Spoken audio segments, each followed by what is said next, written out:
Assalamualaikum warahmatullahi wabarakatuh. Selamat malam. Perkenalkan, namaku Nadila Dwi Karunia dari kelas 646C04 dengan NIM 64210365 dari kampus Cutmutia, Bekasi. Jadi di sini aku mau menjelaskan tentang hasil uji validitas dan realitas dari penelitian aku yang berjudul pengaruh harga dan kelengkapan produk terhadap keputusan pembelian pada warung kelontong. Jadi di sini ada dua independen dan satu dependen. Untuk independennya itu ada harga dan kelengkapan produk. Untuk dependennya sendiri itu ada keputusan pembelian. Jadi untuk variabel harganya itu aku ada 5 butir pernyataan. Untuk uji validitasnya itu aku ada 30 sampel atau responden. Jadi untuk menguji validitasnya itu aku di harga terlebih dahulu. Jadi dipastikan untuk variabelnya itu sudah di total ya teman-teman di sini. Jadi kita mulai, kita copy dulu, kita blok dulu, habis itu baru di copy. Kita blok dulu sebentar.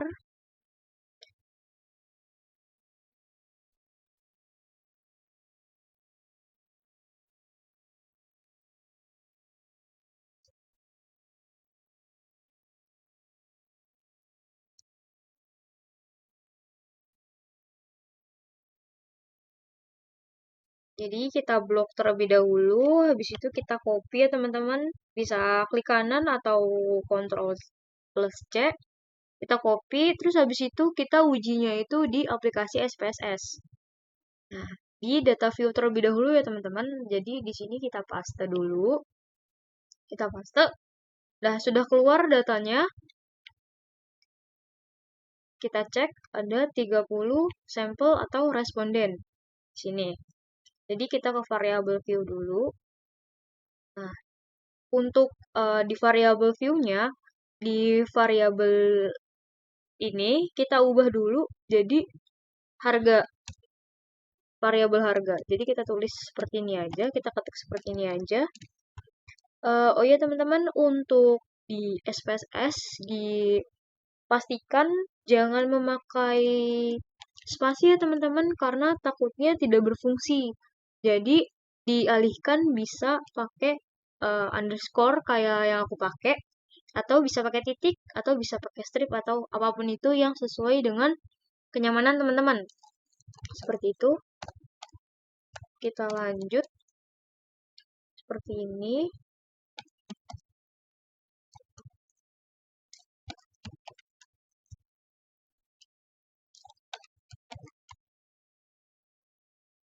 Untuk terakhir harga total.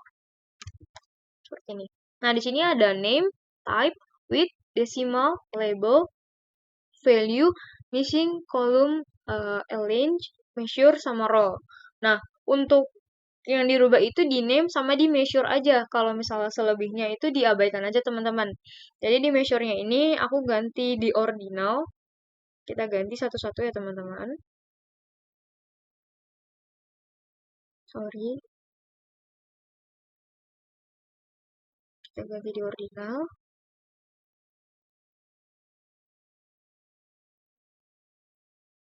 Sudah keganti semua. Kita balik lagi ke data view teman-teman.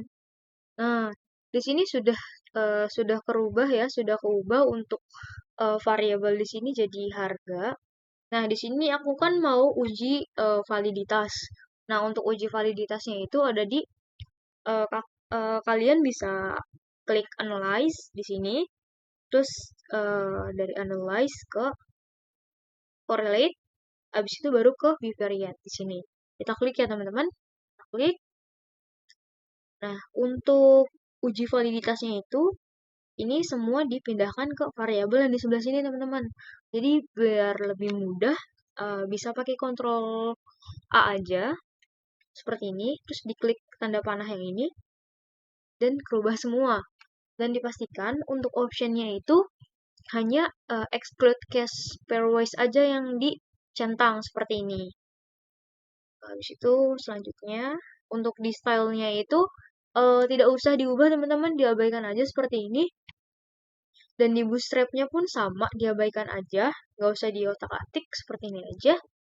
Dan untuk di correlationnya itu di person, di centangnya, terus di test of signification, itu ada di two-tailed, di centangnya, sama di flag significant correlation itu dicentang juga. Habis itu sudah oke. Nah, baik. Ini sudah terbuka korelasinya. Jadi untuk menentukan ini valid atau tidak sebenarnya ada dua cara ya teman-teman. Cara pertama yaitu kita lihat dari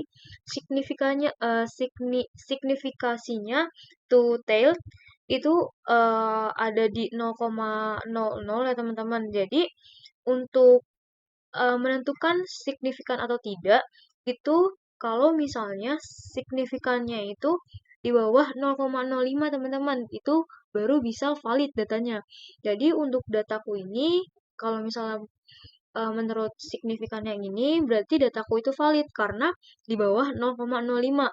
Dan selanjutnya kalau misalnya kita pakai cara yang kedua yaitu pakai R hitung sama R table. Jadi apabila kalau misalnya valid, apabila R hitung harus lebih besar dari R table. Nah, untuk R tabelnya sendiri itu aku udah ada nih teman-teman di sini. Nah, karena aku 30 responden, jadi harus eh, R tabelnya itu, R hitung itu harus lebih besar dari R tabel. Nah, untuk R tabel aku itu ada di 0,349 teman-teman. Nah, kita cek lagi di datanya. Untuk R hitungnya itu ada di person correlation. Nah, dilihatnya itu dari harga total, teman-teman. Jadi, untuk di R hitung aku itu kan di 0,879. Sedangkan di ER tabelnya itu ada di 0,361. Jadi, bisa dipastikan untuk data aku itu sudah valid ya, teman-teman. Karena R hitungnya itu lebih besar dari R tabel. Seperti itu teman-teman. Nah, dari N-nya ini pun sudah valid teman-teman karena dia itu sudah N-nya itu kan sampel atau nilai responden. Nah, itu sudah sama seperti yang data tadi yaitu 30. Selanjutnya di sini aku mau menguji realibilitasnya teman-teman. Jadi pakai data yang tadi sama data yang dari harga tadi yang ini kita tetap pakai pakai data harga. Dari sini kita bisa untuk realibilitasnya itu ke analyze di sini.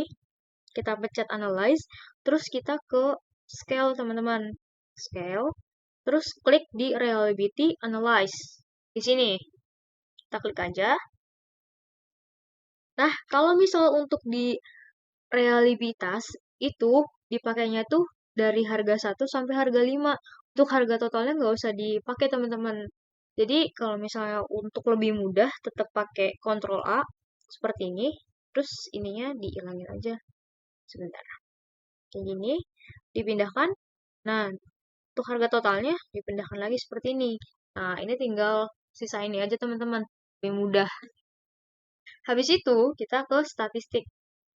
Nah, dari statistik ini yang dicentang adalah yang pertama di enter item.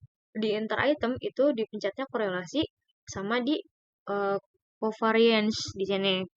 Nah, untuk deskriptifnya itu dipencetnya itu di scale if item delete yang ini. Sedangkan kalau misalnya di summarisnya, di ANOVA table-nya ini dipencetnya none. Kalau misalnya di sini sudah diabaikan saja teman-teman. Jadi kita lanjut ya teman-teman. Nah, untuk di alpanya pun sudah ini sudah gak usah diotak-atik juga teman-teman, tetap di sini aja. Selanjutnya kita oke ya teman-teman, kita lanjutin. Nah, untuk reliabilitasnya sudah keluar. Nah, untuk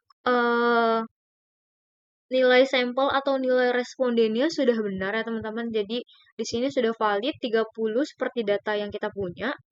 Selanjutnya ada di Cronbase Alpha. Jadi Cronbase Alpha aku itu di 0,933. Nah, kalau misalnya realibitas itu ketika Cronbase Alpha-nya itu minimal 0,60 teman-teman. Nah, jadi bisa dipastikan data aku ini sudah valid dikarenakan crown batch-nya itu sudah di atas 0,60. Soalnya kan data aku ini kan 0,933. Nah, jadi sudah dipastikan data aku ini realibitas ya teman-teman. Sudah itu saja. Apabila ada kesalahan dan salah kata, mohon dimaafkan. Wassalamualaikum warahmatullahi wabarakatuh.